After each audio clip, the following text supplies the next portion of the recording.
Der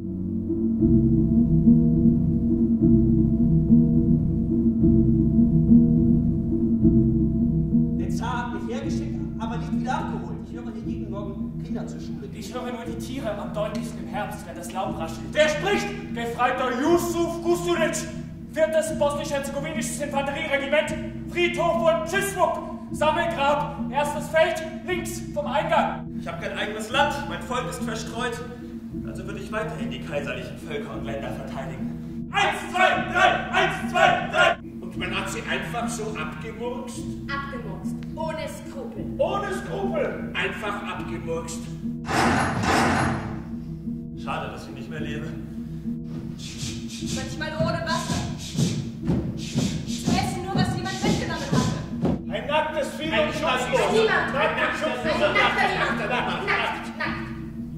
Ich würde weiter für den Kaiser leben und vielleicht ein bisschen später sterben, sagen wir in 25 Jahren. Wenn ihr für den Kaiser gekämpft habt, dann habt ihr verloren. Hey, excuse me, hello?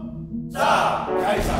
Zar, Kaiser! Zar, Kaiser! Zar, Kaiser! Zar, Kaiser! Zar, Kaiser! Zar, Kaiser! Zar, Kaiser! Kaiser! Zar, Kaiser! Zar, Kaiser! Zar, Kaiser! Zar, Kaiser!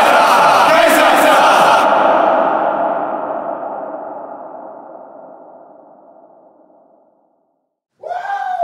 Sophia, was ist das für ein Tag?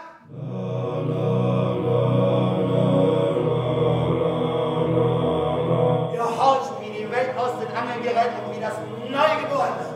Umgebracht habt ihr ihn! Wer hat verdammte Scheiße den Zaren angerührt?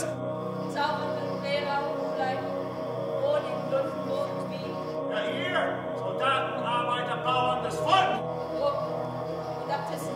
Alles auf Deutsch und nichts zu trinken. Zaubernde Lehrer, Ulei.